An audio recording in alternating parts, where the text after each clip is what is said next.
TikTok.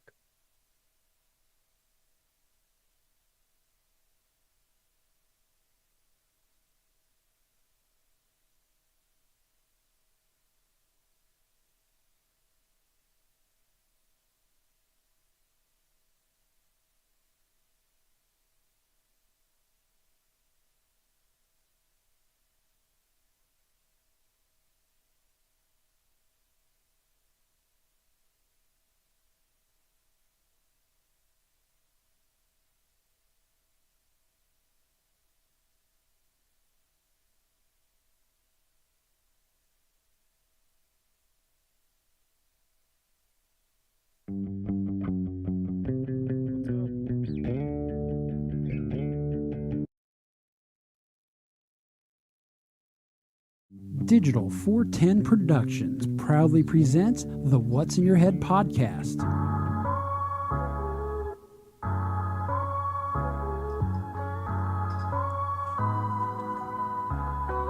Digitized live from the Your company name here. studios in Cape Coral, Florida. It's the What's in Your Head podcast. What's up, OG5? We're back for another Wednesday. We're changing things up a little bit. Not only are we streaming live like we normally do on YouTube, but we are kind of going old school generic. Both Mike and I have our cell phones set up in the studio, and we're streaming live on TikTok, so perhaps people can ask us questions while they join us on tonight's episode with the topic about music. Now, it's kind of hard to have a topic about music when you're streaming on YouTube, and if you play any music, they're going to ding you with copyright infringements. So we're not going to do an episode on music that way, where we sit here and suggest to you how to or who to listen to, but more importantly, we're going to get into music and its impact on our lives throughout our teenage years, our adult years, and how things change as we get older. But without any further ado, joining us from across the river, as always, it's Mike, no use for a last name. Mike, how you doing tonight, fella? Dude, what is up? Chicken's ass when it eats. It is Wednesday. It's time for another episode. Real quick, Pineapple Hut, Florida. If you can hear our audio in TikTok, because I got my volume turned down, our microphones are all going through OBS out to YouTube. If you guys can hear both of us talking, say yes or no on the chat. Nothing, friend. It's been a crazy week. Can't fish for shit because it's raining every goddamn day. So not much fishing going on. Didn't do What's the Scuttlebutt on Monday or Tuesday due to some technical difficulties on Mike's end. And so luckily we're here tonight, and we're joined by our friends TikTok.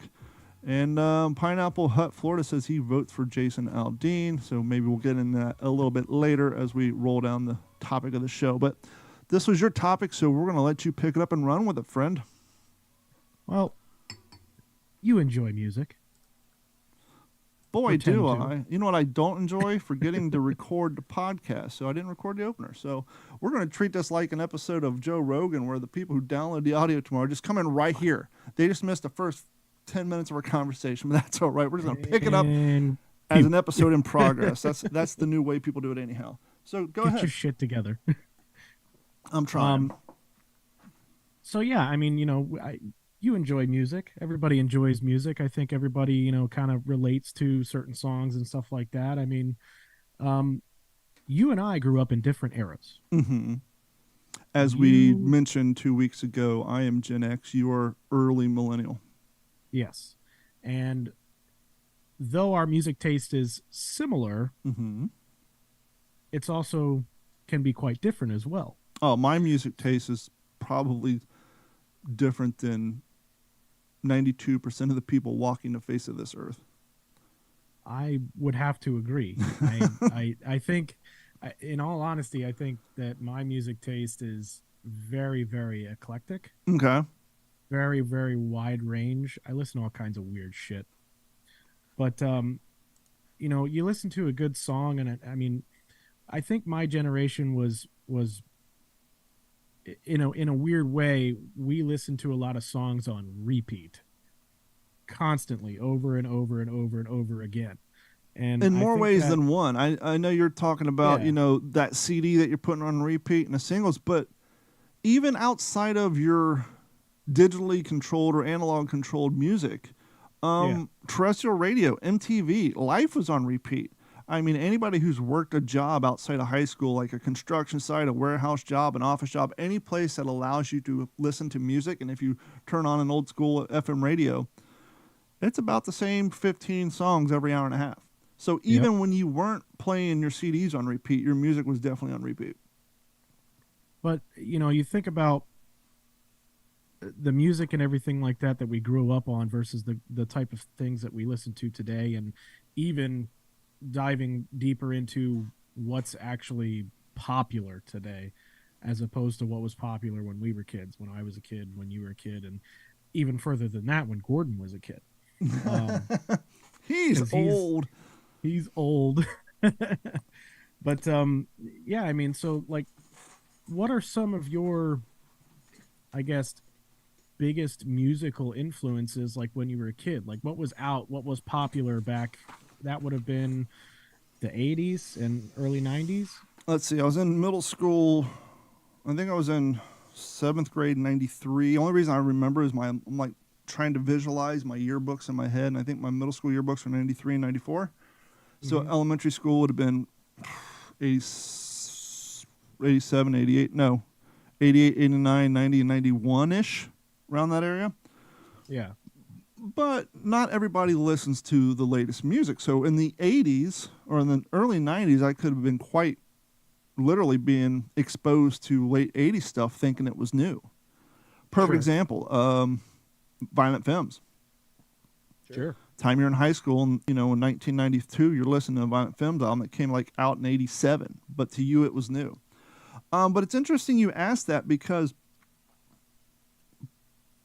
I don't know if it was part rebellion, me just sticking it to all the assholes, quote unquote. My family moved up from Kentucky to Columbus, Ohio when I was in the 2nd grade, first grade.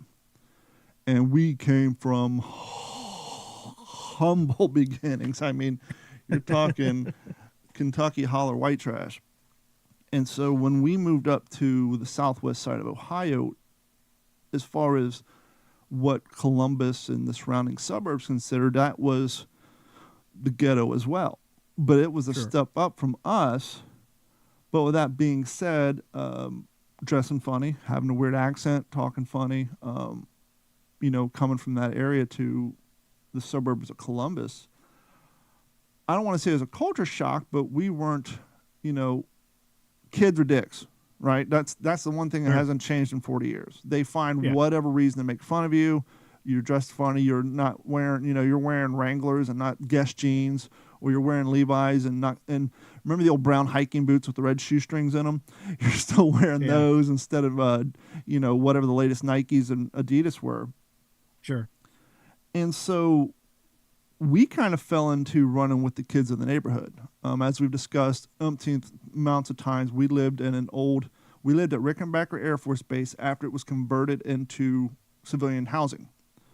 And it was just townhouses for lower, upper, lower class, lower middle class people making that transition from, whether they just moved out of their parents' house and they're in their 20s and they're finally getting a job and they're getting in relationships, so they're renting townhouses instead of apartments, and making that transition out into maybe like we did, buying a house somewhere. But it was just walking distance from school. And so we just had gangs of kids running the neighborhoods. And once again, it's back when we were free range kids, right? People weren't, we had the Super Nintendo, Atari 2600, but, those old 8-bit side-scroll games, I'm sorry to all the new kids who thinks that shit's the cat's meow, but it got boring after about 2 hours. So there wasn't 8-hour-long treks unless you were a rich kid and had a shit ton of games. But most of us, we had 2 or 3 games and we traded with kids in the neighborhood. And even them had most of you had the same games. You might have that one nerd has a few extra games. And so sitting around gaming all day wasn't an option. Right. And so we did what was in the neighborhood. And what was in the neighborhood for me, being in elementary school, was the cool 7th, 8th grade plus the high school kids. They were skateboarding. Now, I came from a land of gravel and dirt, no paved, I didn't live in the suburbs in Kentucky. We lived on gravel roads, gravel driveways. So skateboarding wasn't an option down there. But now I'm living in this subdivision. It's just miles and miles of streets and curbs. And so we got into the skateboarding, me and Gordon, and along with that came the music. Yeah. And so that's a long The way culture. of saying, while my contemporary second graders, while they're all jamming MC Hammer, New Kids on the Block, I'm trying to think of the pop groups back then because I wasn't in on it. Skid Row, Bon Jovi, Cinderella. I think Alice Cooper's Poison was huge then. That's time Skid Row's 18 in Life. Obviously, you had the Paula Abdul's, the Janet Jackson, all that stuff. Yeah. The other thing y'all young cats have to remember is skateboarding was frowned upon back then. The X Games didn't exist. Tony Hawk was around, but he was still a kid. And most people saw skateboarders as nothing more than teenage kids out destroying property and getting in trouble. And It was popular, but it was underground popular. it depends on where you lived. If you lived in California, Florida, it was accepted. If you lived in Ohio and Kentucky, it was you're just destroying my curbs out in front of my business, getting in front of traffic, getting in the way, smoking, drinking, causing trouble. Even if you're third grade and never even picked up a cigarette or a beer, you're just skateboarding with your friends. But so You got thrown into it. with that downtrodden aspect of community comes rebellion. And what comes with rebellion? Heavy metal and thrash music. Right. So while my contemporaries were listening to all of those bands aforementioned, I was getting my influence from what, interestingly enough, what you said at the top of the show, Gordon, and the people he was running around with. And so I was getting introduced to Faith No More, Suicidal Tendencies, DRI, Nuclear Assault, Testament, Megadeth, Metallica, all the stuff that, well, not Nuclear Assault, but Megadeth, Metallica, that's all the young kids. Oh, we saw that on Stranger Things. Well, I was there back in the beginning. And so I was listening to that stuff. And so when I got to school, I had nothing relatable. So not only was I was this weird hillbilly kid who couldn't talk, who had a learning disability, who sat in the janitor closet for 5 periods out of the day while the rest of the kids are in the mainstream classes, I liked skateboarding and I listened to shitty music. And so you want to talk about being a social outcast, Bob's your uncle. And so what kind of music were you listening to in your, to narrow it down between the grade, let's go by school building. So while you're in the building of 1st grade to 5th grade, I'm assuming, unless you live in one of those weird states where you guys had all the way up to 6th grade. No. So first, I always find it weird. Yeah, we were 1st through 6th, and then high school was, 7th through. It's like, what the fuck is that? Like, what happened in middle school? But yeah, so what were you listening to between the ages of pre-K and 5th grade? Okay, so earlier I said that my music taste is very, very eclectic. It's very wide range, and and I think a lot of my generation is like that. But we listened to pop stuff. We had our little cliques and stuff like that we would hang out with. But I grew up in Florida, and the school system around here. It was, I'll say in elementary school, I probably listened to more of like my parents' kind of music, which would be like classic rock. Well, to be a little fair to you, we all did, not voluntarily. Right. With the exception of MTV, if you're in the car, your dad's controlling the radio. Right. Chances are, if you're at home, your mom was either controlling VH1 because the MTV music wasn't their crowd. And so, yes, by proxy, we did listen to. Now, whether or not you enjoyed it or not, that's going to be different for everybody. But you kind of enjoyed their music? Yeah. I still do. What were they listening to? It would have been, stuff like Southern rock or like, 38 Special, the Eagles, the AC/DCs, the Led Zeppelins, things like that. Your typical 60s, 70s, and 80s rock bands. Well, see, that's kind of where I was. My parents liked The Who. They liked some of the old school, but they were starting to get into their pre-90s. Remember in the 90s country scene? Coming from Kentucky, my parents were early. Born in the 90s. My parents were early adopters of the early 90s or late mid-80s and 90s country scene. And so when we were in the car, there was a lot of Restless Heart and, I'm drawing blanks. I hated it so much. But like your Garth Brooks, your all Yeah. Dolly and all that stuff. And Garth Brooks, I don't think came until later '90s, but they were into that pop country, and I just hated Yeah. it with everything, every fiber in my being, and I just couldn't handle it. Sure. Yeah. I mean, and what's interesting is, I had that growing up, and then my brother was into like hard rock and metal. Mm-hmm. My brother's 8 years older than I am, and my sister is 7 years older than I am. And growing up, I mean, it was, they were in their teens, and being younger and whatnot. So I kind of would lean a little bit towards each genre. Sure. Everything kind of tickled my fancy, so to speak. My brother listened to, stuff like Slipknot and Korn and, Limp Bizkit back when they were real big. See, and, this is where it's going to get hard to have this conversation because I'm so much older than you. That yeah, you just described Korn and Deftones is like my sophomore junior year of high school. So high school. Yeah. I got I got another whole geographical building to go through before I can join in that conversation. But see, when I was in middle school, like that was like most of like my elementary youth would have been like my parents' kind of music. I didn't really get too into music just yet, but being a drummer, it was kind of one of those things where like, I like the beats. I like to, it interested me. Every It was drum, something. every young boy's first drum rhythm they learned was Metallica's One. Everybody played that on their desk in elementary school. Everybody. Much, yeah. What age did you get into playing the drums?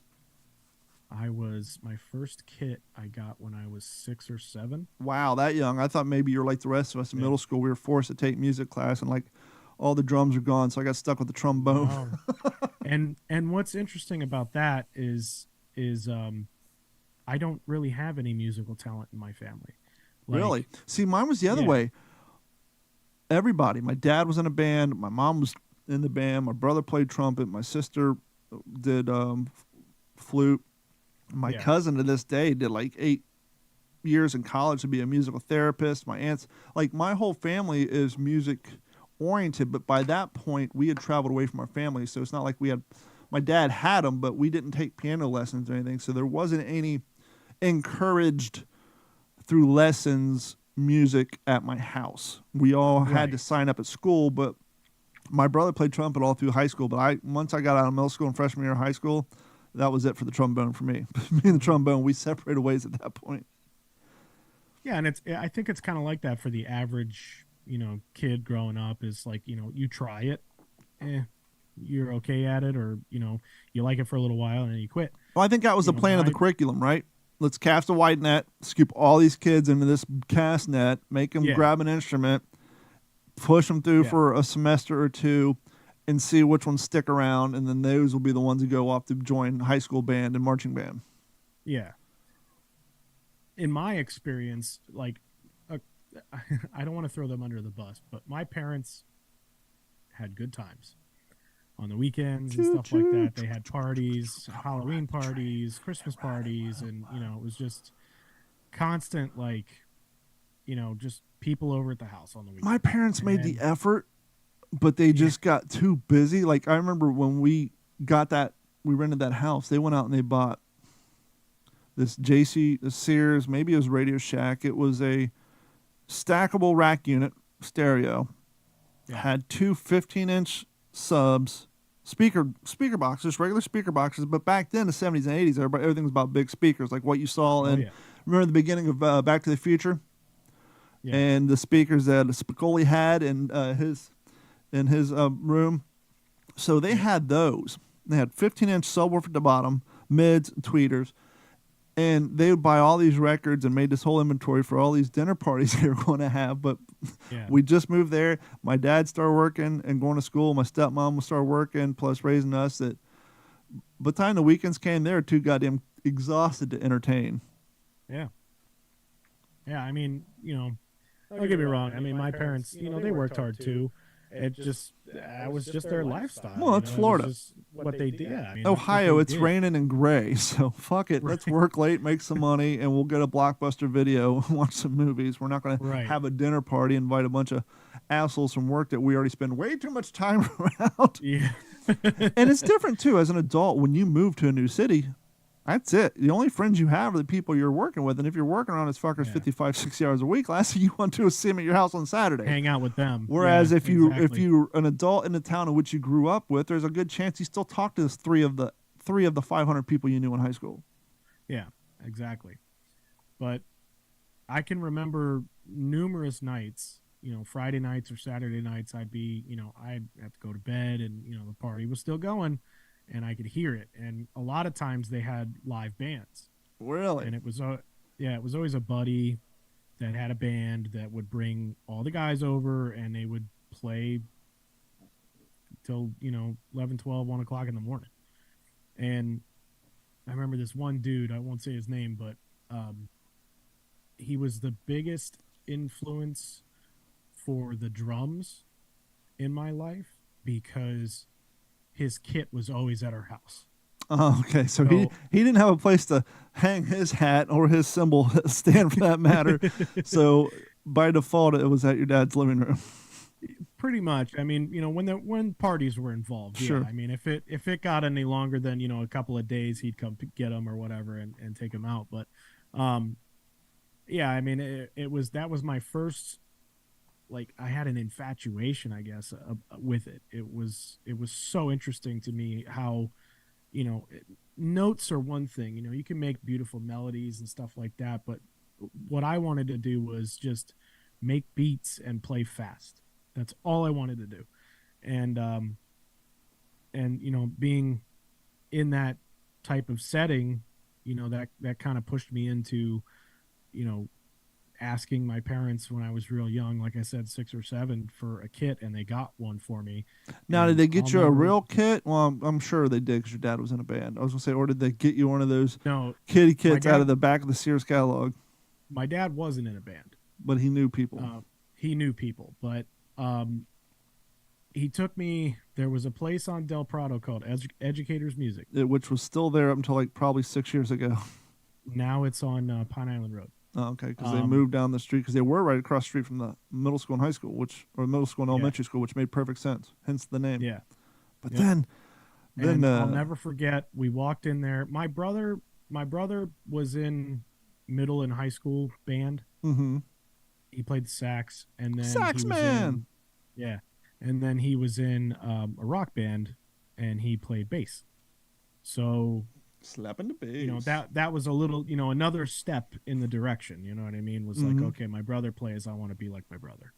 And, but I didn't want to play bass, and I didn't want to play saxophone or anything like that. I wanted a drum kit. So we went to Educators. I picked it out. It was a pretty blue, like pearlescent color. Wasn't a real, like, advanced kit. It was a beginner kit. I think it cost like $300 or $600, or probably only $300. And it had the shittiest cymbals in the world. It had the shittiest drum heads on them, but I fucking loved it. It was my favorite thing in the world. And I guess the downfall was me constantly wanting to play them and annoying the shit out of everybody in the house. That's your dad's fault for not buying sanity savers. That's on him. But there was no sanity savers for cymbals. Yeah. So before we get further down your live music genre, let's go back a little bit. So in elementary school, you're listening to the music that I was listening to in high school. Yeah. And so we're going to go back to mine a little bit so that the timelines line up a little bit. And so by the time I got into middle school, and this is where we've kind of broached on the subject before about how we understand why music gatekeeping's bad, but we understand. Right. Not saying I agree with it, but I understand. And that is so now I'm in middle school, but my brother's in high school. Sure. And skateboarding still is underground. And so we recently they opened up a skate park in downtown Columbus called Dutch Skate Park. And so my brother was driving at this point, and he was spending a lot of time down there. And him and his buddies would also go skate downtown Columbus on OSU campus. Go skate the Wexner Center and everywhere else. And down there were all the college music stores. All the shit you're not going to hear on the radio. And one place we always frequented was a place called Magnolia Thunder Pussy. And on the sign was a cat with sunglasses, so Magnolia Thunder Cat, but they called it Pussy. And they had all the CDs, all the imports, all the T-shirts. And at that point, Gordon started listening. You know, we did the heavy metal thing all through elementary school. Moved to Grove City, influences changed. Hanging around with less hoods because the financial system went up. So now we went from living amongst lower class and lower middle class to lower middle class, middle class, and people on the border being upper middle class, where they should be living in Hilliard, but they're still living in Grove City. Right. Basically, for Southwest terms, they're still living in Cape Coral when they probably can handle Naples. Same thing. Right. And so Gordon starts finding out these local groups like Pika Hus and this and that, starts listening to the punk stuff, but he meets a guy named Turtle, and Turtle introduces him to the Red Hot Chili Peppers. Now, this isn't the Red Hot Chili Peppers of Under the Bridge and fucking Give It Away. That album won't be out for another fucking 4 years. This is the day of Uplift Mojo, Party Plan, Mother's Milk, Red Hot Chili Peppers, Red Hot Chili Peppers. This was the pinnacle days of they weren't getting radio play.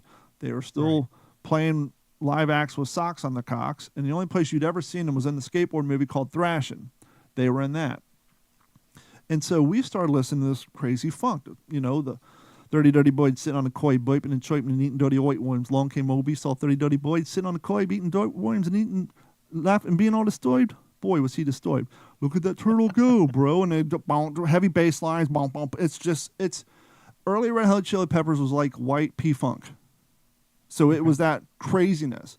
And that's, meanwhile, over at school, people are listening to, at this point, we're in the 90s. And so we're, actually, no, I'm still in middle school this time. And so it's still the Skid Row, the Bon Jovi, now, Ice Ice Baby, Boys to Men were kind of getting big by that point. Whatever you saw on Mad TV and Saturday Night Live, Sinead O'Connor, that country guy singing that song right now, You Got a Fast Car? That's a cover song. Yeah, it's a cover song. That song on Tracy Chapman was huge at the time. I remember, and I love that Tracy Chapman version. I remember watching her sing that on Saturday Night Live, on Comedy Central, and all that stuff. Yeah. And so all that stuff was out. But I was now still listening to the Metallica, still listening to Suicidal Tendencies, Anthrax, DRI. But now comes the more quote-unquote alternative influence. So now we're listening to Red Hot Chili Peppers, Faith No More. We're listening to Violent Femmes. Dead Milkmen come into our lives. So now we're listening to that skate music. Mm-hmm. Dead Milkmen, Primus. Trying to think of some of the more Dada, which if you listen to Adam Carolla, they just had the drummer from Dada on, and I just had like all these flashbacks from like my middle school and early high school year. And so the music was changing. We're still skateboarding, and now we're listening to that. But here's the rub. This is what I talked about when I talked about gatekeeping earlier. So Gordon's in high school, hanging out down in colleges. Nobody knew what Doc Martens were. Only people wearing Doc Martens are people who listen to industrial music and punk music. And there was a shoe store down there called Avalon Shoe Salon. And I remember Gordon borrowed a pair of blue Doc Martens from a buddy of his, which I ended up stealing. So I stole his bright blue, 8-eyed Doc Martens. No one outside of the Barnum and Bailey circus are wearing bright colored leather big-toed boots out in public. This wasn't a thing. This isn't like you see the kids walking around the mall. This wasn't like 5 years later when Clarissa Explains It All is wearing this shit on TV. No one's wearing it. Yeah. So I'm going to school wearing bright blue leather boots. I got a black T-shirt with a big fucking lowercase orange and yellow N on it. And on the back said broken. What's the N for? Nerd. Now keep in mind, it's middle school, so middle school humor. What's up, nerd? Wearing the Red Hot Chili Peppers logo and Mother's Milk and like, what's that? Red Hot Chili what? And so I'm like, now I'm out skateboarding. I'm trying to mind my own business. Now I'm coming to school getting made fun of for having a giant N on my shirt because no one knew who Nine Inch Nails were because Downward Spiral hadn't come out yet. Yeah. This was Broken. So I was wearing, and then the blue one for Fix. They were the limited press albums. So I'm getting railed on for the music I listen to, getting railed on for the fact that I have a learning disability, still in the janitor closets for 5 classes out of the day. Have these huge Where's Waldo plastic frames on. My chin's bigger than the rest of my body. I haven't grown in my head yet. I was so skinny as a child, my dad took me to the doctor because he thought when my mom had custody of me, I was malnourished. But no, my metabolism was so high. I weighed 175 pounds until I was 25. I'm 6'5". I look like a fucking heroin addict because not only is my metabolism high, but now I'm skateboarding all the time. So all the shit I'm consuming at school, the Mountain Dews, all that shit, I'm just out. From the time I get home from school to the time it's dark, I'm just out in the street in Ohio in the summertime. And even in the wintertime, if it wasn't raining or snowing, if there was not moisture on the ground, I was just burning those calories. Yeah. And so I was, and I'm just, my hair kind of just brown, almost kind of a comb over in the front. I don't know what the fuck I'm doing with it yet. It's just there. I got hats on. It's curling out. I'm wearing hats backwards at this time. And so I'm still not getting love. I still have nothing to relate to people with at school about my music choices. They're all singing whatever going to school dances. And I'm like, if I get forced to go to a school dance, I think in middle school, I got excited if Guns N' Roses November Rain came on because there was a breakdown where we can actually headbang. That's the one thing no one talks about. We hear about all these concussions from these football players. No one's done a long-term study of the hoods and the headbangers who grew up from the 80s into the 90s who spent hours literally headbanging like Beavis and Butthead. I bet that's why I have fucking neck issues to this day because at any time out in public a song came on, just like Beavis and Butthead, we're fucking headbanging and our necks hurt for 3 days. I'm sure if I would have listened to different music, I'd probably have a better neck than I do now. And so we were getting absolutely no love. But the other thing is, too, is the music we were listening to had a lot of anger in it. Yeah. Punk music, heavy metal music. Because we're going through that shit as kids. Our parents are divorced. My mom lives in Kentucky. My dad and my stepmom are working all the time. You young cats who watch TikTok, you're learning about what latchkey kids were. That was me. I explained to my daughter when I wake her up at 6:30 in the morning, who's now a sophomore in high school, who complains. I'm like, yo, I was responsible for waking myself up since second grade. Walked my shit to school, walked home, as we talked 2 weeks ago, made dinner all the time. We were free-range kids. Our parents were too busy working. And so, not that they were, but being a child, you're thinking your parents are never around, they hate you, they're neglecting you, fuck them. You have this social outcry, you listen to rebellious music, don't trust the government, question the answers and this and that, and you're out skateboarding, you got people honking at you, telling to fuck off because you're skateboarding. And so you're just pissed off. And so you don't, and plus being a young dude, your hormones are all over the place, your anger's all over the place, you don't know how to process this stuff. So you look for music that you can kind of relate to. And so that really helped, and it still does nowadays. I mean, you see it all the time. I remember I got annoyed one time because when Katie came to move down here after she graduated high school, she would always be living in her earbuds in her car. Driving, earbuds. Yep. But one day we're driving, and I look down, and she's listening to Watsky on her phone. I'm listening to Watsky on my phone through my radio. I tapped on her shoulder and said, we're listening to the same fucking artist. Why don't you take out your earbuds and enjoy the moment with your dad? We're driving down the road. I'm listening to the artist that you're listening. Take your headphones off. Let's share the moment of this drive. Windows down. She gave it about 45 seconds and plop, put the earbuds back in and went away. And so I get it. And that's the thing, though, is through those times, whether you're pissed off at your parents, you're having a hard time with kids at school, the music not only soothes you, but it creates memories, and it also creates a stamp in time. To this day, you'll hear a song. There. Yes. And that's why always there to go to. And that's why they say people who are suffering from Alzheimer's, the one thing you can do for them is play music because it's deep in their cortexes. Yeah. Yeah, absolutely. Yeah, I mean, and that was your transition into like middle schoolish era. Yeah, so that's middle school. Yeah. And real quick, just to keep the timeline straight, at this point, I'm going down to Kentucky to visit my mom. Right. And I think she's in her 30s at this point, late 30s. She's trying to find her way in the world, you know. As a 40-year-old now, I saw the way I lived when I was 30.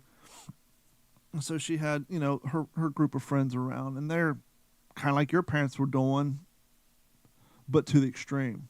As in, they didn't have work. They just sat around in the trailer my grandmother provided in the hills of Kentucky when I'm down there just blowing through 2 or 3, 4 cases of Budweiser a night, playing euchre, drinking, and listening to Waylon and listening to all the outlaw country stuff and Bob Seger. Yeah. But I didn't get a chance to appreciate listening to Willie, Waylon, and the boys, Bob Seger, because the loud volume and perceived violence that came from 4 drunks sitting in the kitchen playing euchre, yelling at each other when someone loses the pot. You're in middle school. You're in elementary school. You don't understand that loud drinking environment is not violence. It comes off that way. And drunk, belligerent people can seem frightening. And so while they're out in the living room, or we were staying in the shack with no plumbing, and they're in the kitchen, and I'm laying in the back room in the bunk bed that was probably from 1932, wondering if I'm going to have a snake fall on my head. I'm hearing this craziness going outside, or I would hear the late night phone calls where one of them got drunk and got picked up and was in jail, and just the negativity that came from that. And so for the longest time, between that outlaw country and the fact that, and a lot of this is just occurring to me now, being around that version of the country, and plus the god awful pop version that my dad and stepmom were listening to when driving me to Kentucky. You ask me what I listen to now, I say I listen to everything. But back then, my thing was I listened to everything but country. That was my caveat. That was my big rubber stamp on my fucking playlist. Everything but country. Even though at that time it wasn't everything because I wasn't into hip hop yet. And so we had the bleed over from elementary school. We had the Anthrax, the Testament, the Nuclear Assault, the Suicidal Tendencies, the DRI, yada, yada, yada. Then, as mentioned, we learned about early Red Hot Chili Peppers, Nine Inch Nails. Skinny Puppy had fallen into play at this point. Ministry had fallen into play at this point. I remember I went to go stay with my aunt in Terre Haute, Indiana. And my uncle owned the Z-Bart in Terre Haute, which just so happens to be the Z-Bart that Bubba the Love Sponge worked at when he first got started in radio. Really? And I was there with a Ministry shirt on. This was my 9th grade year. And one of my uncle's employees was a church-going fella. He's like, "Oh, Ministry, you down for the good word?" I was like, "Yeah, sure." Because he didn't realize Whatever Ministry. you say. But, yeah, no, this guy named Al Jorgensen's really into heroin and craziness. But, and so we started getting into that stuff right around middle school time. And so, yeah, a lot of Primus, a lot more heavier stuff too. And just being shits, man. I mean, I was just, God, me at 13, 14 years old. And then, like, when I was downstairs, my mom hanging out with my cousins, same age, fucking have mercy on whatever adult was around us. My transition into middle school was I got introduced to the Juggalo world. And okay, but see, this is where I'm going to be a real stickler on this. What year? Because there's a difference between 1994 Riddlebox Juggalos and 2005 the Jekyll brothers wearing super big parachute pants and dressing like a goth kid. No. I wasn't into that scene. That wasn't my thing. I was introduced to it in around 2000. What album was out at the time? That would have been Hell's Pit. Okay, so yeah, they're way past their prime. They're on what I refer to as the downward slide. Yes. I was lucky Now, enough to be an OG juggler from way back, and I got them on the upward. I jumped onto them between Riddlebox and right, basically Ringmaster Riddlebox right before Malenko came out. yeah. And, I got introduced to that from actually uh, Tyler, who's in the group chat for the Bachelor stuff. Okay. Um, he moved in across the street from me. Um, and as a kid, I was very shy, was not, interested in going up to people and meeting people or anything like that, shaking hands and introductions, all that shit. Pat your bald head and throw So, your nubs in the air. do what? I said, pat your bald head and throw your nubs in the air. Yeah. So I remember my parents, they were like, "Hey, there's a kid over there across the street," and I was like, "Oh, okay." And they were like, "Go over there." But I don't want to. You're gonna go over there. Damn it, Okay. Janet. So I went over there. I knocked on the door. His mom answered the I almost said phone. His mom answered the door, Hello. and she was like, "Hi, are you Michael?" And I was like, Fuck. "Yeah." She's like, "Oh, I talked to your parents the other day or something like that." She was like, "Tyler's in his room." They're from New York, so she was like, "Tyler's in his room," and I was like, "Okay." So I went into the room and didn't say really two words to me. I walked into the room. It was him and a friend that um, he had before I met him when they lived at their old place, and they were playing Spider-Man on PlayStation. Okay. And I sat down on. He had two beds in his room. I sat down on the bed, and he was like, "What's up?" I was like, "Not much. What's up?" He was like, "You play games?" I was like, "Sure." I mean, I had PlayStation and I think at the time ColecoVision. I had an Xbox and stuff like that. But uh, and that was the start of our friendship, and that was my introduction into ICP and the Juggalos and all that kind of stuff. What was the first album he played?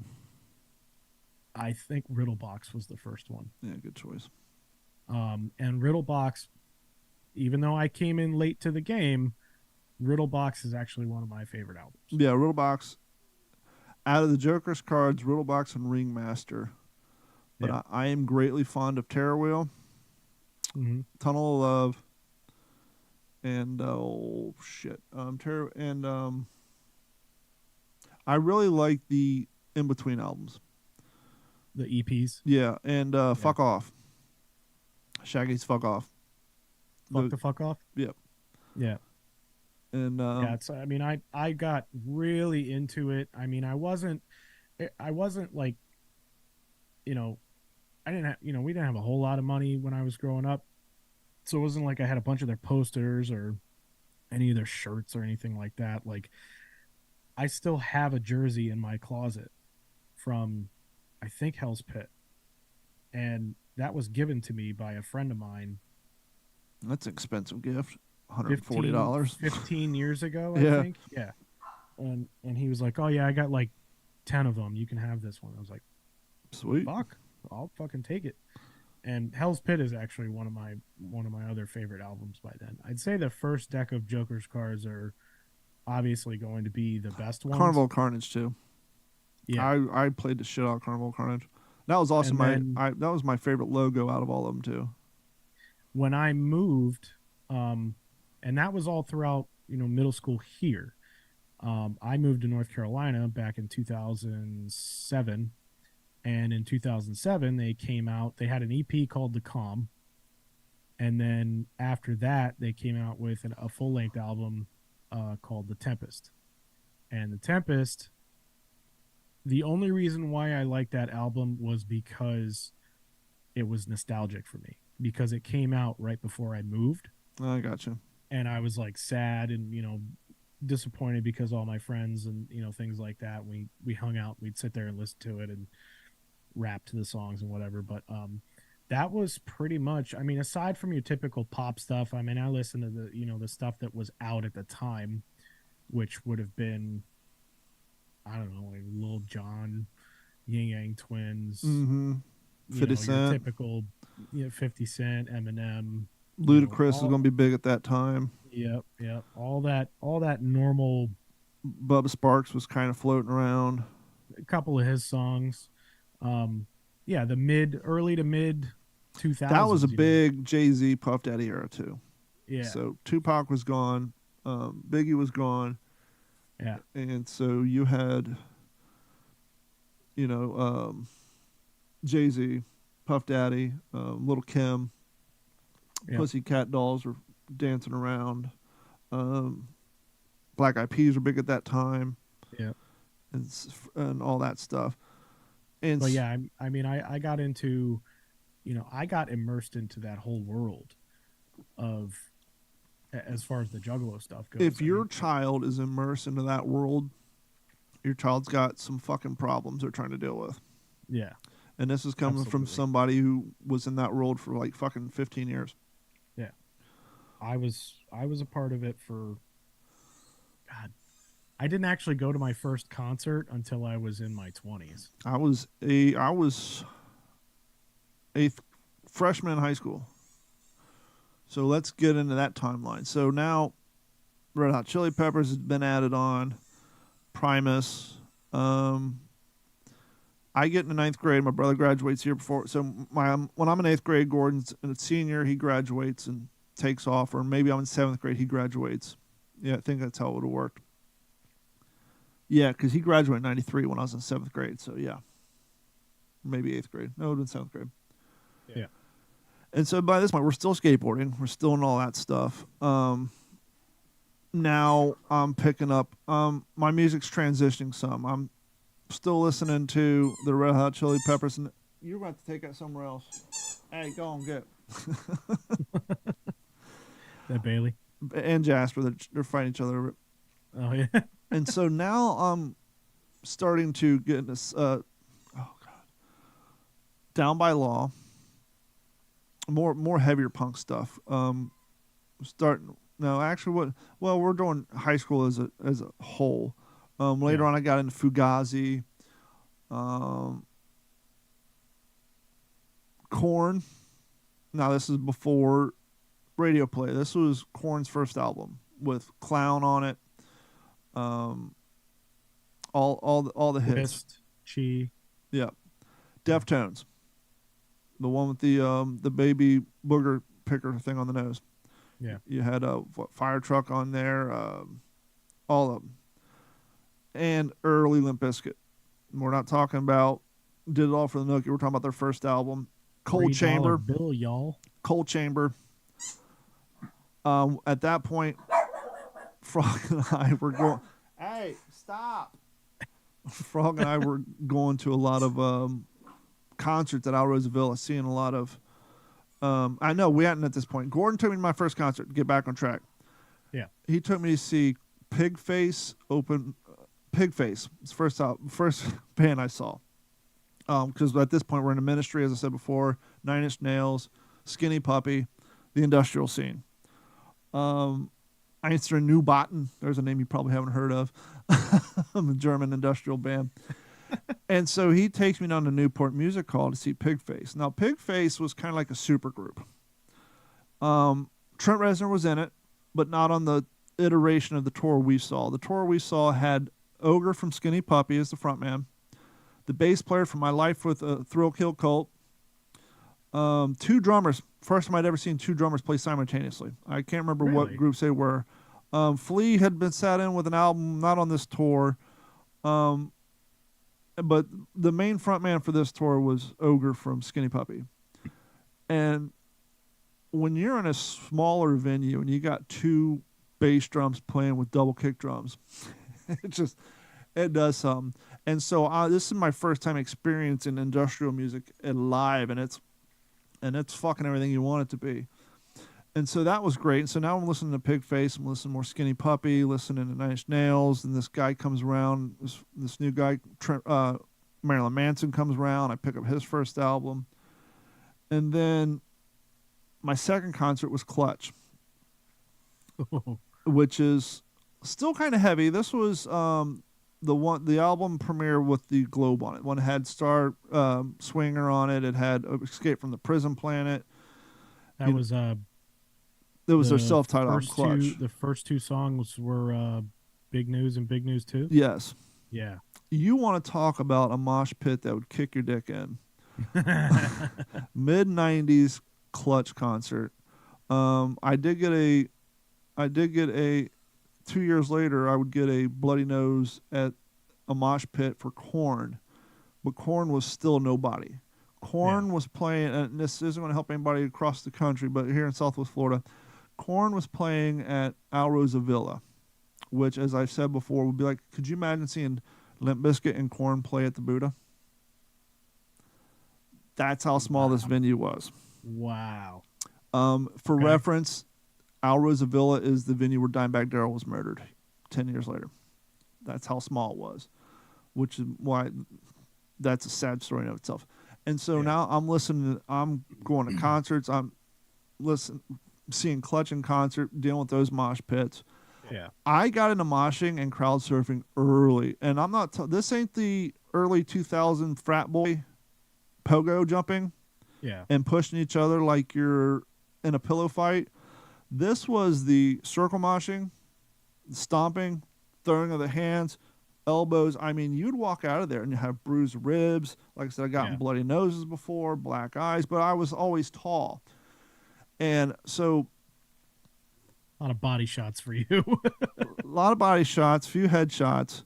Later on, one of my crown achievements is I did get on a stage for Great Malenko and crowd surfed at Newport Music Hall for ICP's Great Malenko. So I was up there with Shaggy and face painted, whole thing, t-shirt, crowd surfed. But yeah, so at that point, I hadn't gotten an ICP yet. I was listening to this heavy industrial stuff, and then obviously the Korn, Limp Bizkit, which was a different style of music, right? More bass driven, more West Coast, kind of had some rap influences buried into it with the bass, especially Limp Bizkit. They put a lot of digital bass in their stuff because as they ended up calling it later on, nu metal, because of their keyboardist. Yeah. Keyboardist and the guitar player. He's just a weird cat. And DJ Lethal from House of Pain. I was real big into House of Pain. I was listening to House of Pain by then, Lords of Brooklyn. This is Columbus, Ohio, so big into Bone Thugs and Harmony. So that's where my hip-hop influence came. So at that, I guess my transition, and back up a little bit, because back then everything was tribal. If you listen to punk rock, you're not going to listen to fucking New Kids on the Block. Your buddies would kick your ass. If you might listen to a little bit of heavy metal, but usually you had the diehard hair bands like the Eddie Kidd or whatever the hell his name is and Stranger Things. He's a hood. He's basically what we called a hood in the 80s. Hair bands, metal, and all that stuff. But when Anthrax teamed up with Public Enemy for Attack of the Killer Bees, actually before that, you had On the Man.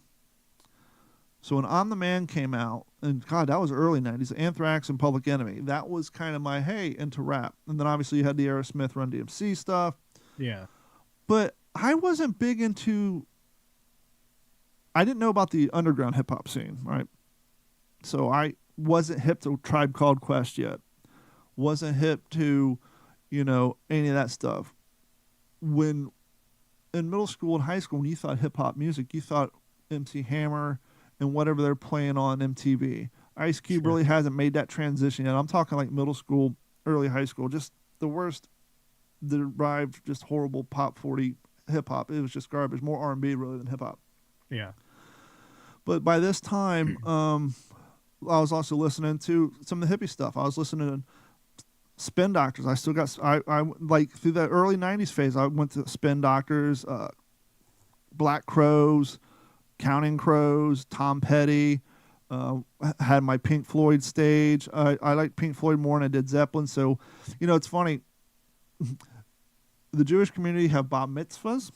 That's how, that's when and bar mitzvah and bat mitzvah, that's how when the male and female transition from childhood into teenage years. Yeah. We are what the Jews call goyim. And what we have is how, at least in the least maybe up until 2000s. I don't know. You have a young boy, maybe you can confirm or deny this, but there was a period about 20 years that when every boy turned about 13, he got a lava lamp, a black light, started listening to the Beatles, the Doors, Led Zeppelin, Pink Floyd, AC/DC. There was just this phase that every 13-year-old white kid went through. And so I went through those phases too. I had the Doors albums. I really didn't get heavily into the Beatles. I was more into Pink Floyd and the Doors. I was more, they're kind of more. So anyhow, so I got all that flowing in the background too, right? Everything but country. So I had the Doors. I had Spin Doctors, I had Screaming Trees, Pearl Jam. I picked up on Nirvana in 8th grade. So not only was I wearing shirts that had ends on it, I'm hanging out with this weirdo named Ray who had a shirt that said Bleach on it. And no one knows what Nirvana is. It smells like Teen Spirit hadn't come out yet. So we're these weirdos listening to this weird music. And so the transition to high school comes along.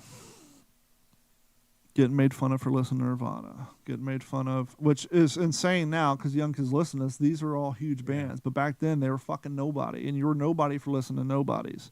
Yeah. Getting made fun of for wearing these weird shirts. Well, Smell Like Teen Spirit came out.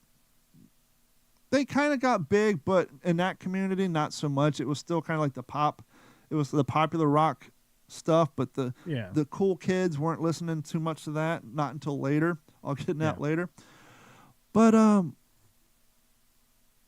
right around that time, Downward Spiral came out. I Want to Fuck You Like an Animal, Hurt, all the Nine Inch Nails songs that started playing on MTV. So now more and more people are the same people who made fun of me and called me the nerd for wearing Downward Spiral t-shirt. I mean, not Downward Spiral, but Pretty Hate Machine shirts and Broken and Fix. Now they're wearing Downward Spiral shirts and they're going back and buying the reprints.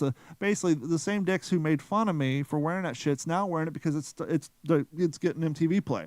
It's commercially acceptable. It's commercially acceptable in that metal community. Yeah. And Under the Bridge comes out. Oh, fuck. Red Hot Chili Peppers. They're so dreamy. Give it away. Give it away now. And so all the people made fun of me for wearing the Red Hot Chili Pepper shirts. They're all fucking loving Red Hot Chili Peppers, Red Hot Chili Peppers. This kind of goes back to what I say when I understand why gatekeeping's bad, but I understand when you get ridiculed for years for listening to these groups that are great, but no one wants to listen to you knowing that they're great because no one else has listened to them and it's not cool. And then those same people who made your life a living hell is now sporting that same product. You get a little bitter about it. Yeah, absolutely. But back to it. So now I meet this guy named Steve. He comes from parts of Ohio, and he introduced me to Wu-Tang Clan. So now I'm driving around. Still got CDs of the Pantera, Texas Cowboys from Hell. Got the Metallica albums in the CD player. Got the DRI stuff. Got the old school Red Hot Chili Peppers. Got this and that. And now I'm throwing in Wu-Tang Clan, Bone Thugs and Harmony. Yeah. But I'm still more primarily into the skate scene stuff. Sure. And then I hear this song. I think I heard it at Media Play. No, I heard it late night on MTV. It was when the remake of Chicken Hunting came out. The rock version of it. Not the Ringmaster version, but the Headhunters remix. Yeah, the Headhunters remix on Riddlebox.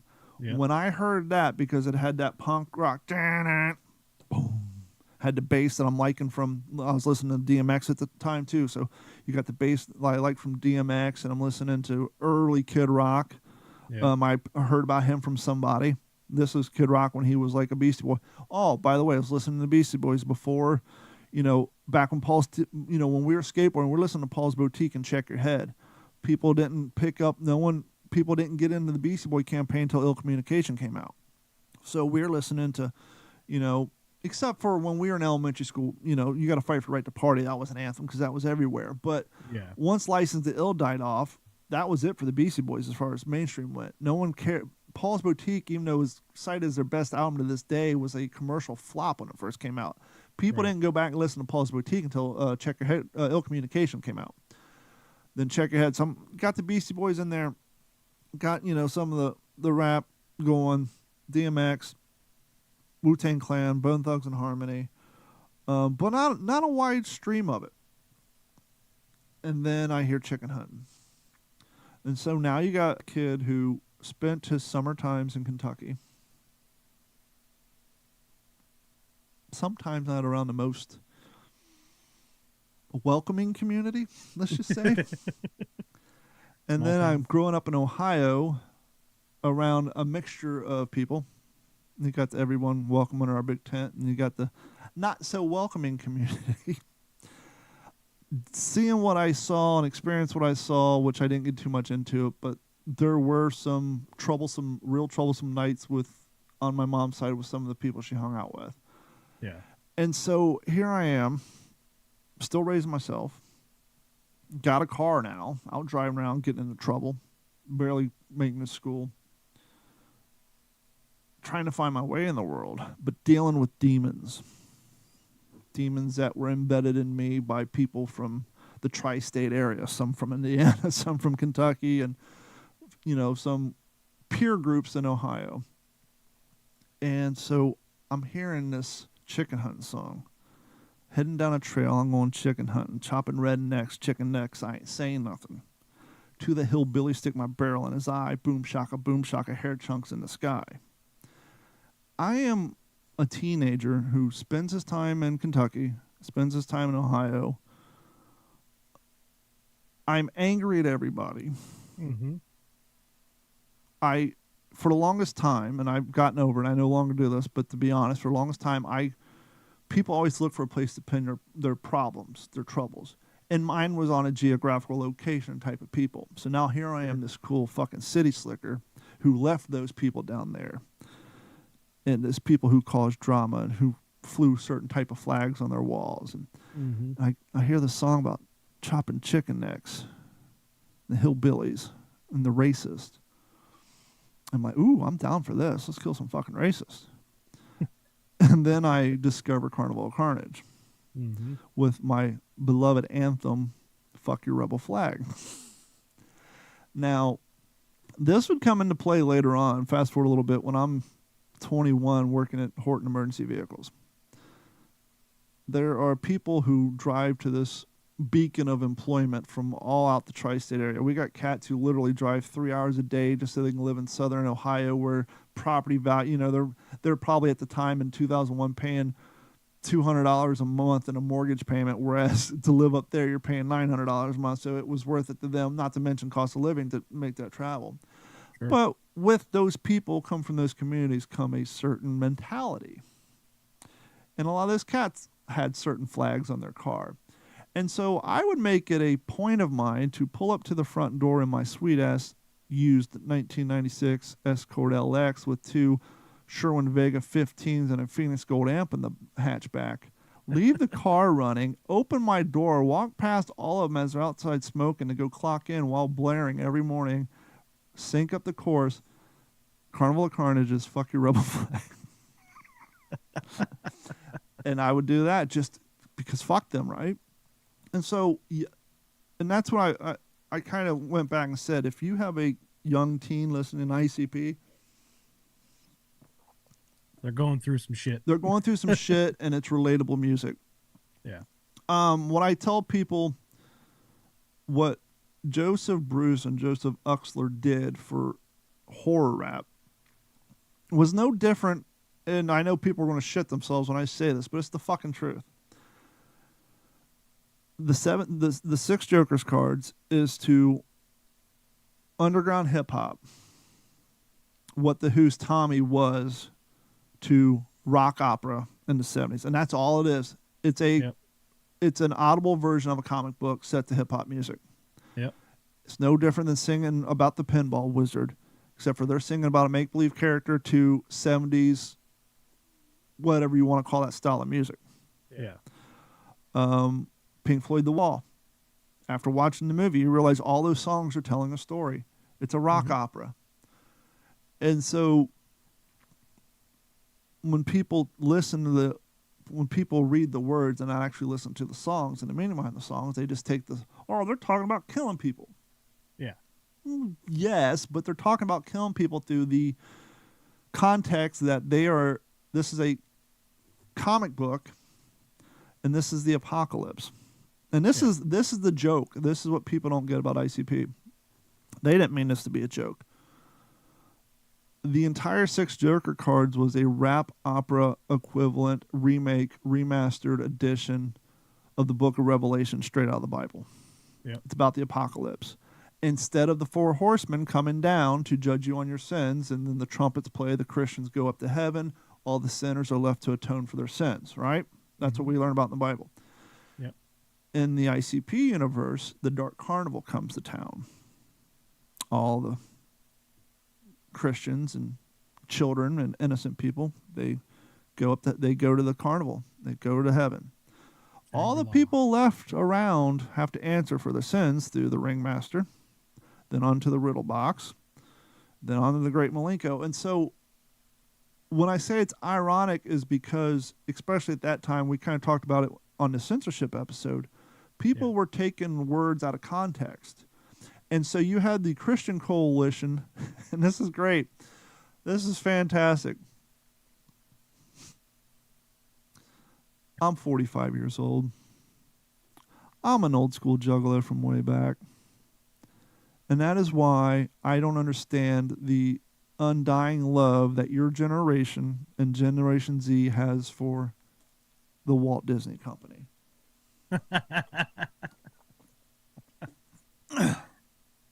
I have this. I didn't mean for this to turn into an ICP episode, but it is what it is. I have Carnival of Carnage, Ringmaster, Malenko, and Riddlebox all on the original press on Island Records before they got kicked off. Really? Every one of them. Holy shit. Those are rare. For what people don't understand is when the Malenko came out, they had a song which you people here on TikTok, you went through years ago, the Nen game. People played the clip here. There's Under the Moon. And what was the third one? Yeah, the Nen game, Under the Moon. And I think there was a third song that they really didn't like. And the Christian Coalition went to Disney, much like we're seeing with Bud Light, and threatening to boycott. Yeah. And Disney at the time were a different character. They weren't flying rebel flags. They were flying, shit, we focus on children. We don't want children's groups boycotting us, so we need to kick this group off our label. The other thing that disturbs me now is Disney has an entire commercial that doesn't have one child on it. It's all a bunch of fucking 20 and 30-year-olds. Oh, I love Disney. I'm sorry. But anyhow, so Michael Eisner at the time was head of Disney, hence the ICP song later on, Michael Eisner can suck my dick if he's got some sort of problem with my shit. So if you're a young juggalo, didn't know what that meant, Michael Eisner at the time was the head of Disney. He's the one who made the decision to kick them off.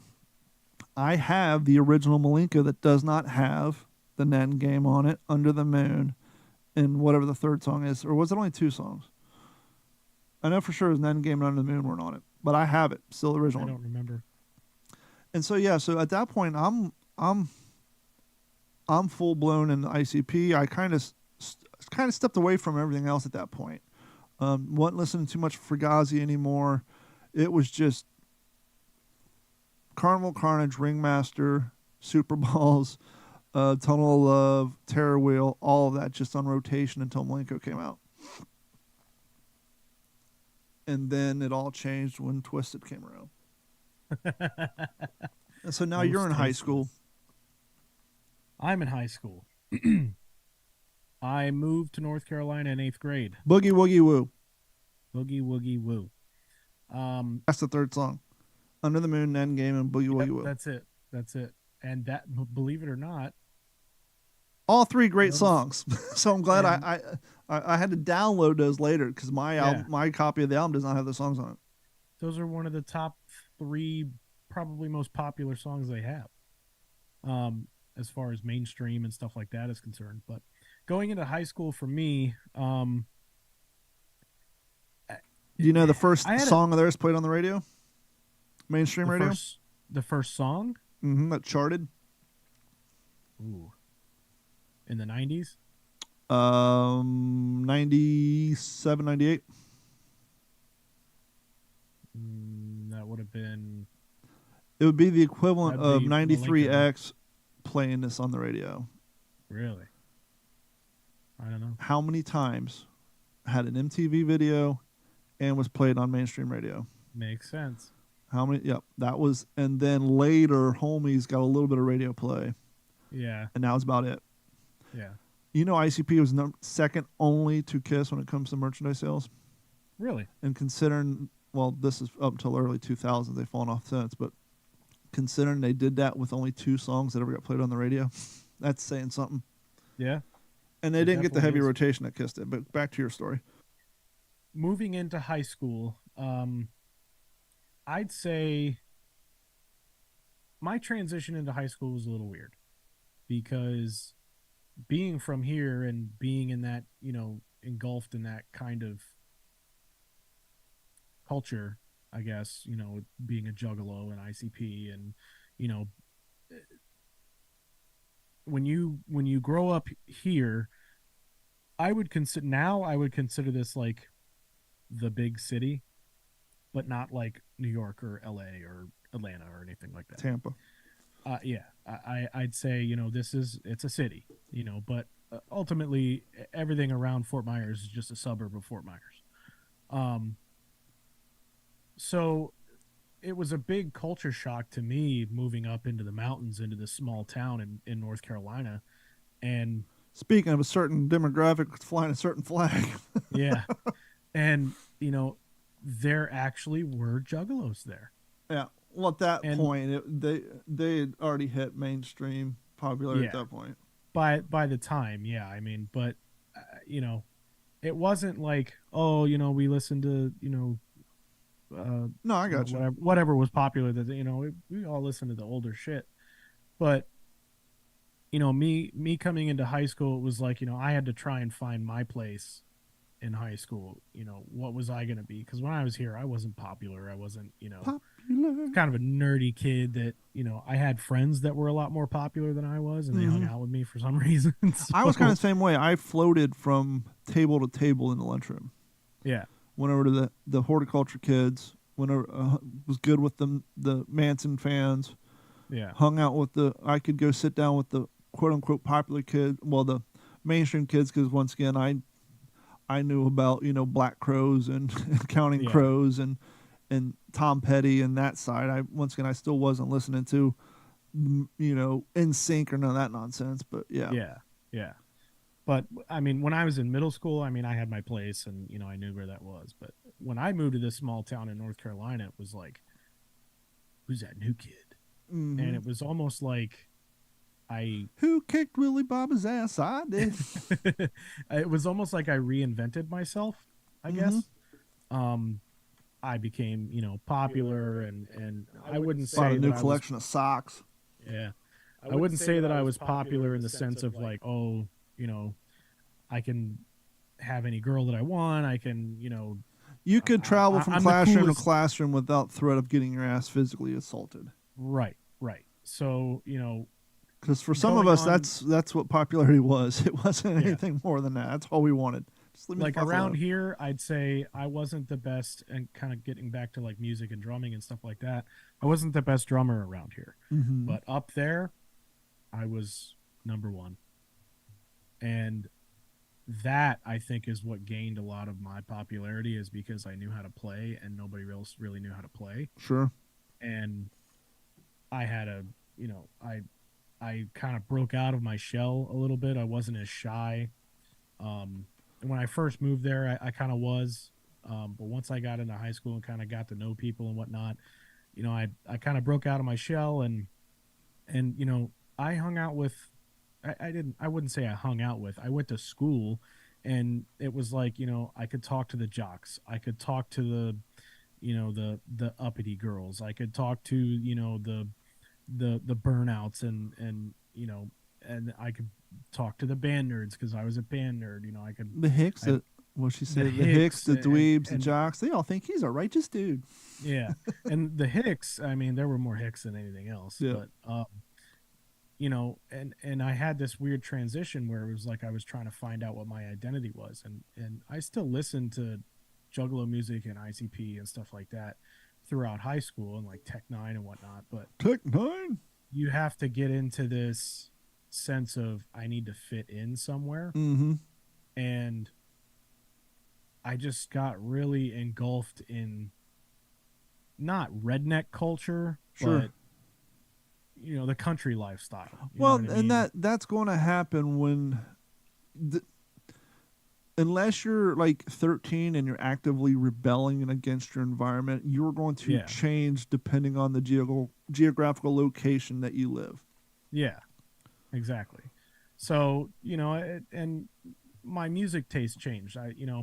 When my stepmom came into the picture, like she was, classic rock and stuff like that. That was, back when I was like late elementary and then up into middle school and, all the way up to now.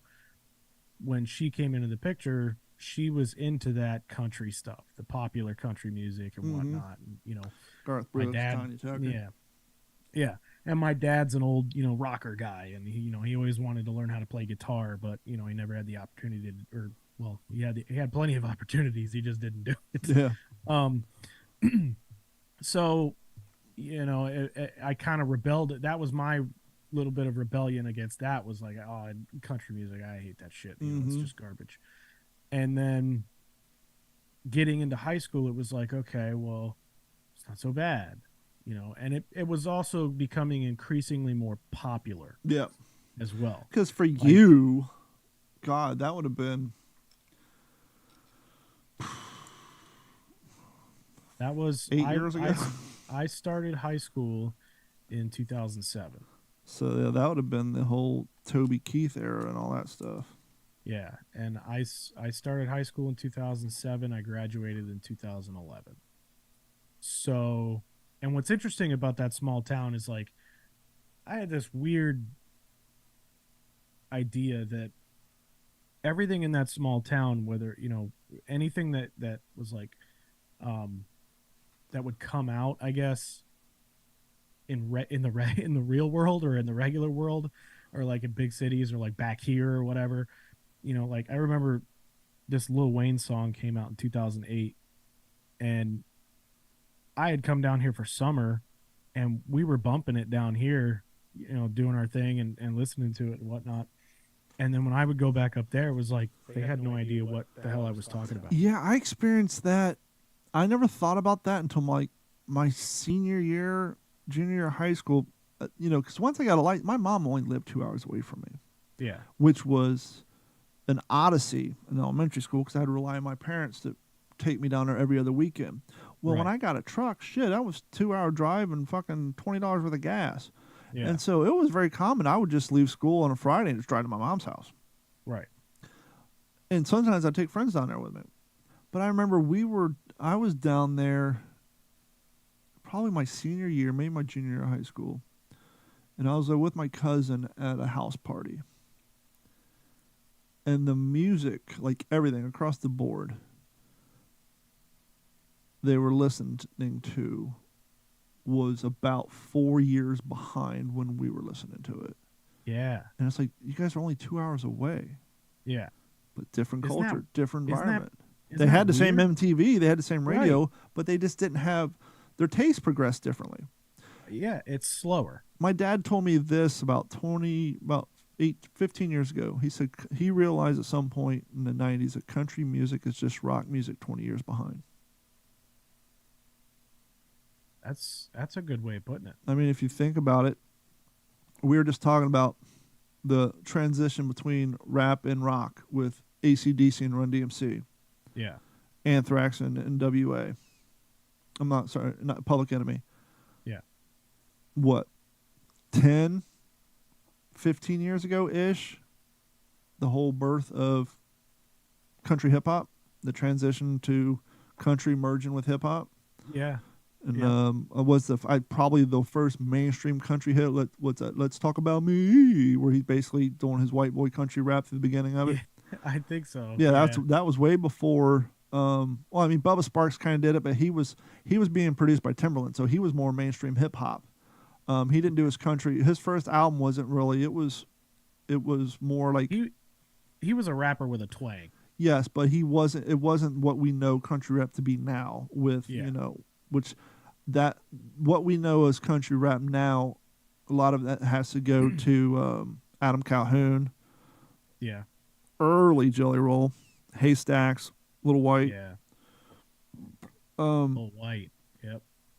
and Demon Jones, and honestly Rehab, Danny Boone. For those who don't know, Rehab is. That is like probably one of my first, I guess, introductions into, like, I guess you'd call it, not, well, I like to call it hip hop. Mm-hmm. Is Rehab. Well, it's And- funny. We're talking about memories. Yeah. Southern Discomfort came out 2001 ish, Mm-hmm. August, mid August. At least that's when Sure. I became aware of it. Mm-hmm. Southern Discomfort was the album that I was deep into during 9/11. Really? So when 9/11, so when I'm listening, so got to go back 9/11. Everybody's freaking out. Towers are down. People are dead.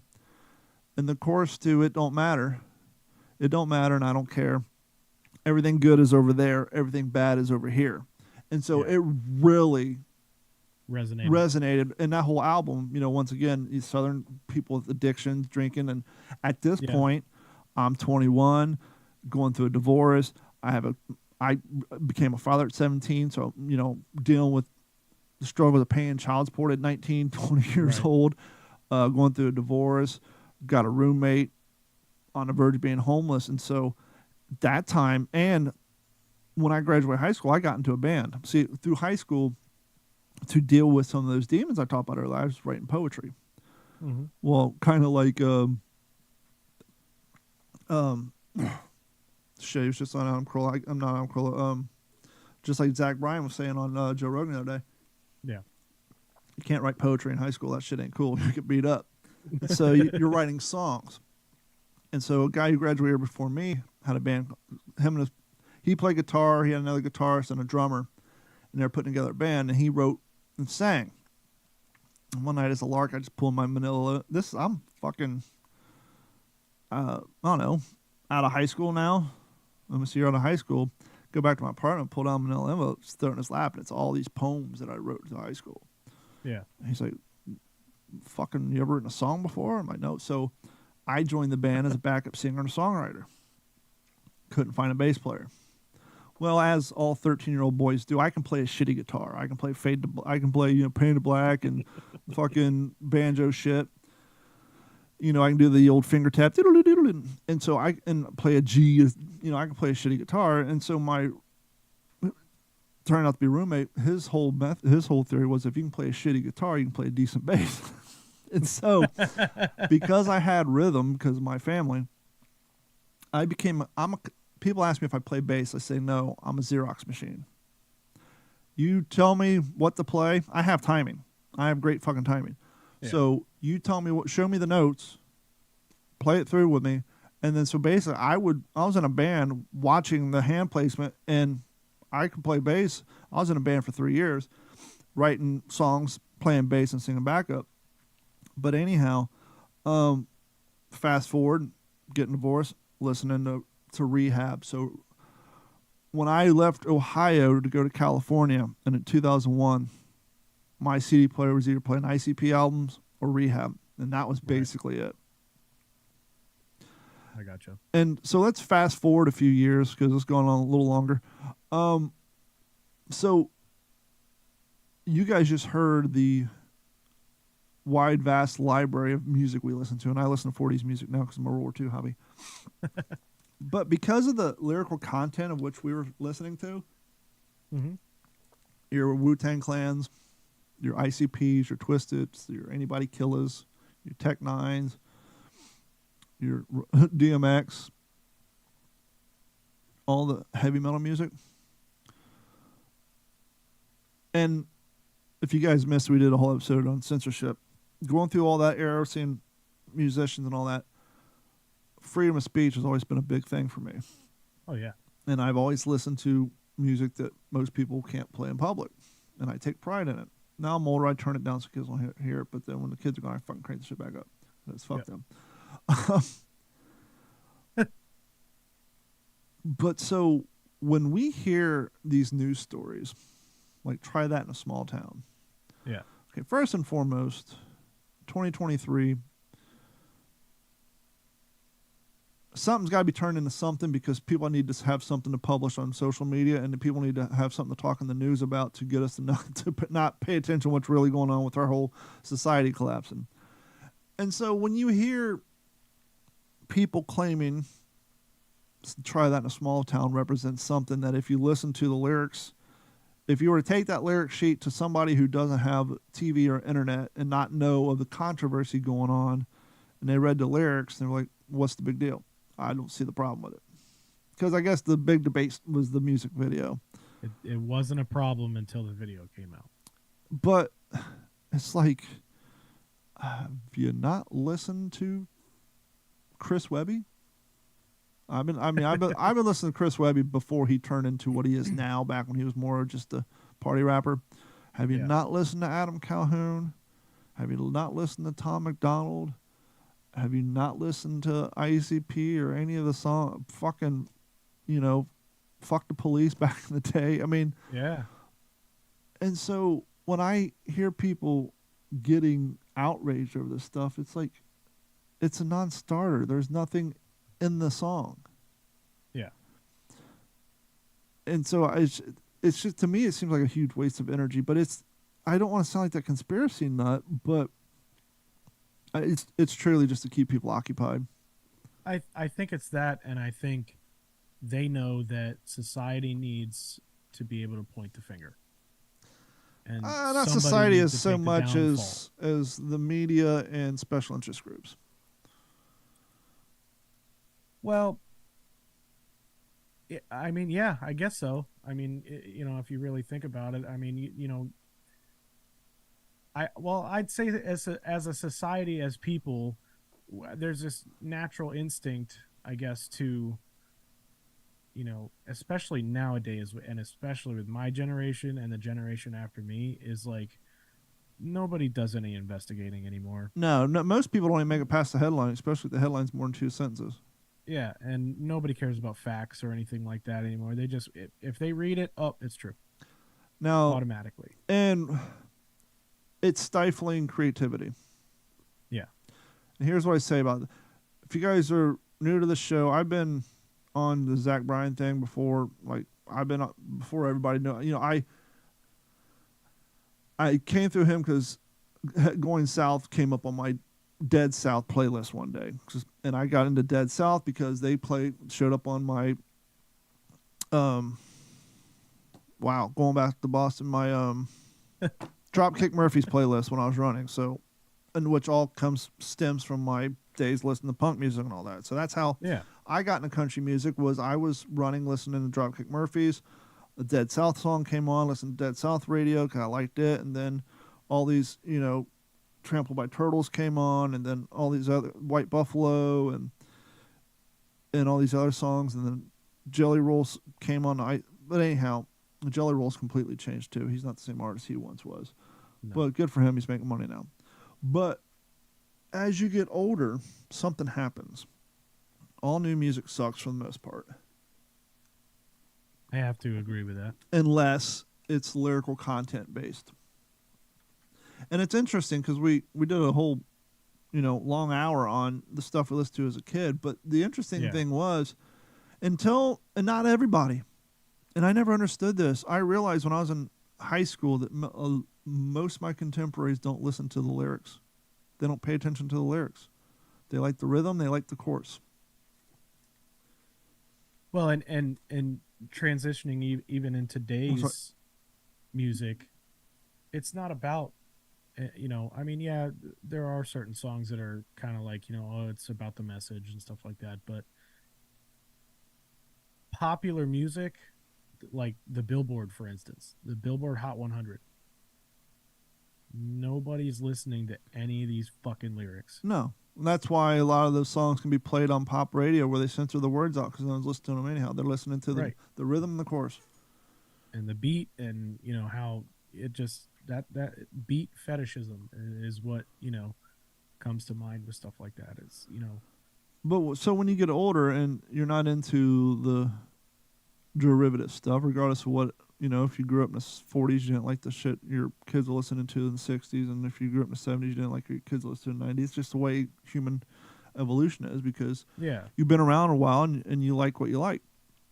But what happens to a lot of us, not everybody, because still not everybody listens to the lyrics of their songs, a lot of people, as they get older, they actually start focusing on the lyrics of their song. Yeah. And it's the lyrics that take them to listening to songs that they wouldn't have listened to as a kid. I'm not going to listen to the Highwaymen as a kid. I don't care about Waylon and Johnny and Willie and Chris Christopherson. But when you get in your 30s and 40s and you listen to the lyrics of, oh shit. Completely went blank on it. Spit it out. I'll look it up. Give me some clues here. I might be able to. Willie Nelson and Johnny Cash. No, Willie and Waylon. Yeah. Sing about the Wild West Cowboys who stole. Farmers don't let your No, babies they grow up stole to be money cowboys? from Mexico. They made it across the border, and then one of them gave up his homeboy, and then he ended up dying old in Cleveland. Oh, I don't remember that song. oh, crap. Anyhow, so listening to lyrical content will actually take you to songs that you would never listen to. That's how I got into Zach Ryan. It's the lyrics of his songs that draw you in. Yeah. And the fact that dude was in the Navy for 8 years and just started throwing songs on Twitter for fun, and they blew up, and the Navy came to him and said, "You got to get the fuck out of here. It's conflict of interest. You're too big." Or what? I'm going to retire in the Navy. I've been here 9 years. I'm going to go for another 12. No, you're gone. You're too famous. He never intended. He just started recording videos and throwing them up on there for fun. Yeah. Oh. But yeah, and so now when you get older, I think you focus more on lyrical content, and a lot of people use the lyrical content to express their political opinions. Take over while I look for the song. Yeah, political opinion, which I disagree with. Yes, music is a way to express how you feel and things like that, but I've never really been one to listen to too much music that gets really, really political. I mean, like Tom McDonald gets very political with a lot of his stuff and is very anti this and whatnot. I'm sorry, Willie Nelson great. and Merle Haggard, Poncho and Lefty. Okay. That's the song. He brought it back. There you go. Yeah, Poncho and Lefty. Yeah, I mean, I'm not a very political person to begin with. I believe that I have my rights. I believe everybody has their rights. Everybody has their right to an opinion, just like we were talking about last week. That doesn't mean it's not going to, freedom of speech doesn't mean that you're not going to get slapped in the mouth for what the fuck you say. Yep. Music is a way to express yourself, but once you start bringing in politics, it's the same thing with like movie stars and stuff like that.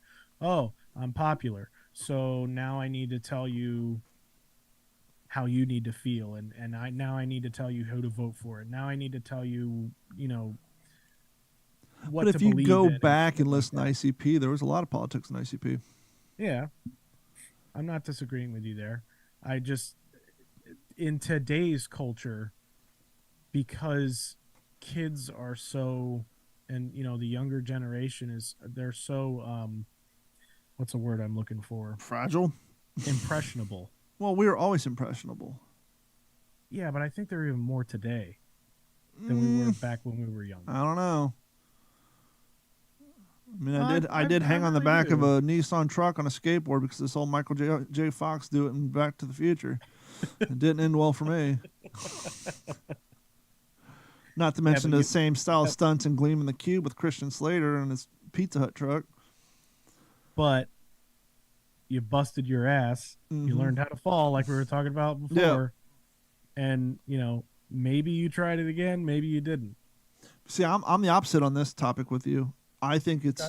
I'm all about it. Like I said, when I felt a certain way about a certain flag flown by a certain community of people in the South, I let that expression fly through Shag's Too Dope screaming, fuck your rebel flag. I do the same thing now. If I'm pissed off about what we're seeing, kind of like when we're talking about censorship, people getting Yeah. canceled, getting shit kicked off, I'll roll down my windows and fucking crank Chris Webby's song, talking about preserving freedom of speech, and or Tom McDonald's song, or even Adam Calhoun's song. I will Yeah, happily I roll down my guess. windows and crank those songs when I'm in a mood, because I see and or I feel the changes in which they're talking about.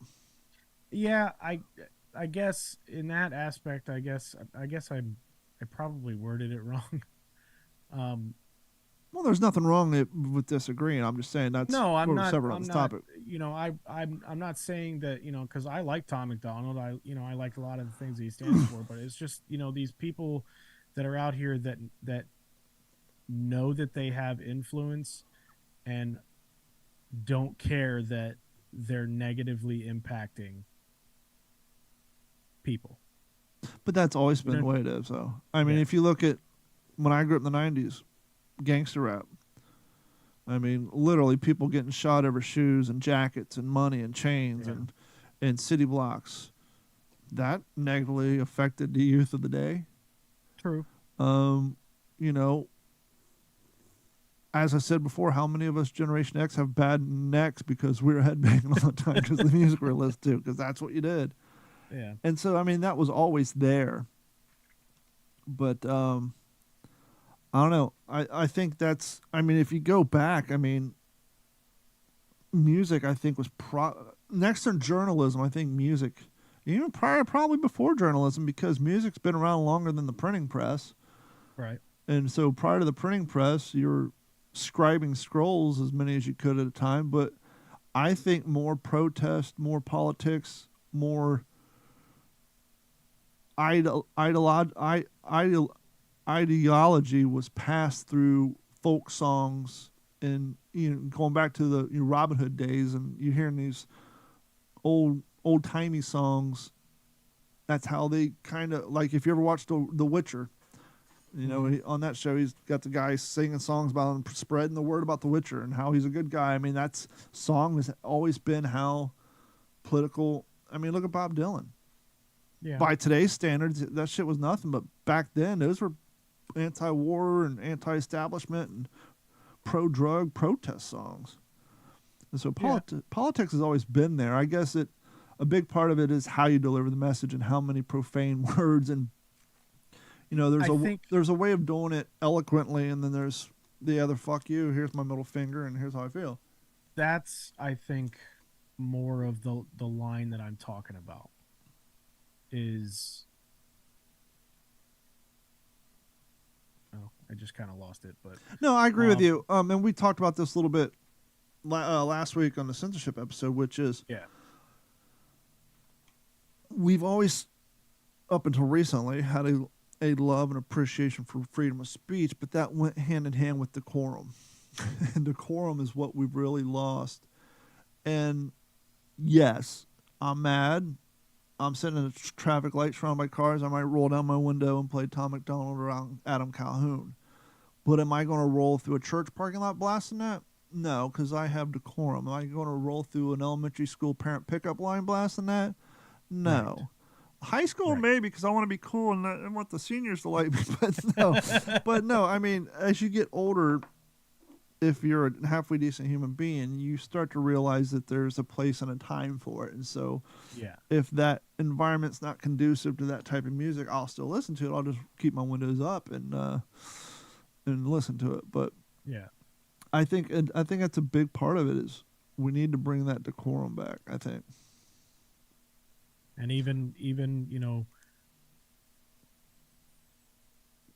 I, We need I'm well trying to think of how to say it. I can't leave the even say kids it. alone. Wu-Tang is for the children. Wu-Tang is for the children. I've said this back when Dave was on here. This is how and we're going to wrap the show up here in a minute, but this is how I knew I was getting old. Well, I was a parent at this point. Once again, Tunnel of Love, ICP. I listened to Luke Skywalker's 1 and 1 in 3rd grade. If you don't know what that is, do yourself a favor, go look for Luke Skywalker's 1 and 1. It's the most vulgar shit you'll ever hear.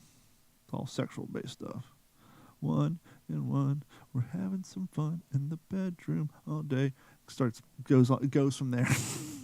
This is the music we were listening to down low in 3rd grade because we got the bootleg tape. We couldn't hear it. If our parents heard it, they'd fucking destroy us. And so I'm down for the cause of vulgar music, sexual music. Here's when I knew I got old. Missy Elliott. I Want to Work It. No problem with the song. Let me work it. Let me search it so I can find out how hard I got to work it. It's a song about a young lady wanting to know the size of her gentleman caller's equipment so she knows how much physical activity is going to be required of her to accomplish the mission at hand. Not a problem with that. Not a problem with that. When the video came out, video starts out. Let me search it. Let me work. Flip down. Hot 18, 23-year-old girls in the 2000 thongs. They're dancing. They're doing the booty shaking and the fucking Laker girls dance. Still not a problem with it. Hot girls picking up a payphone, close up the face of her hot fucking dude, 6-pack, not a problem with it. For some reason, don't know who, don't know why, don't know if it's the director, the guy who wrote the video, if Missy Elliott thought, hey, I want to have my nieces in this just to have them on a video, not a big deal. Second act of the song, still talking about, hey, how big's your cock so I know how much work I got to put on this. We cut to the playground and you have like 11-year-old girls dancing the same dances that the hot 20-year-olds at the beginning. It's like, whoa, wait a minute. Once again, not a problem. Yeah. You want to know how much influence you're going to have on you? You and your man are going to get fucking down tonight. You guys are going to go at it, sex all night. Perfect. Let's talk about it. But why do we got to have? Why is this video taking place on a fucking elementary school playground with the little fucking horsey on the spring, and you got fucking 11-year-olds dancing the same dance that the hot 20-year-olds are dancing?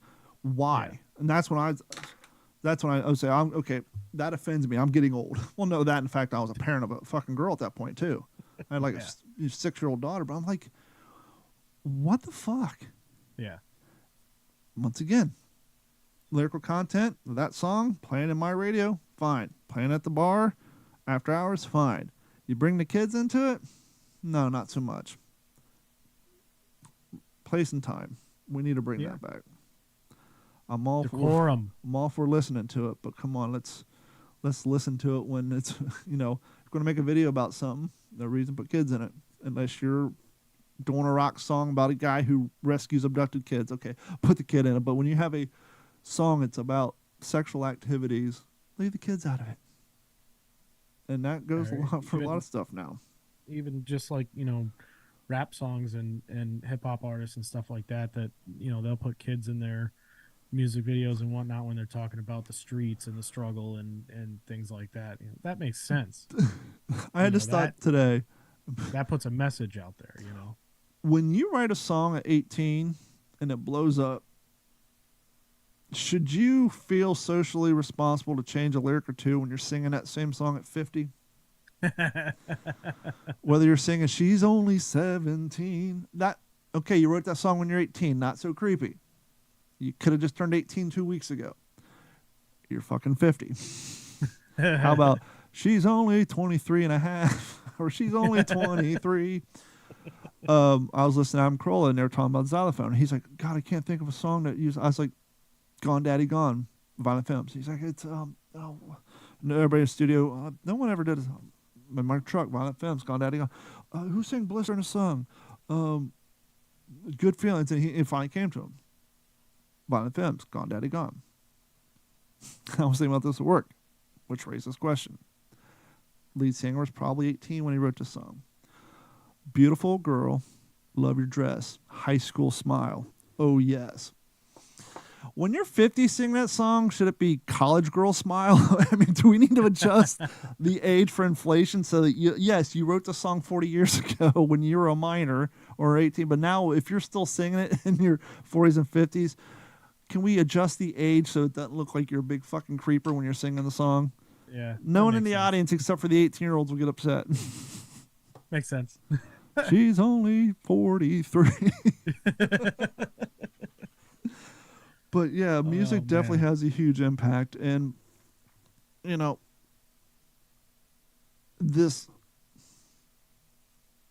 but the political aspect to it, whether, you know, decorum or not, we can't allow people to shut it down, regardless of what it's about. Yeah. I mean, could you imagine if DMX Rough Rider Anthem came out nowadays?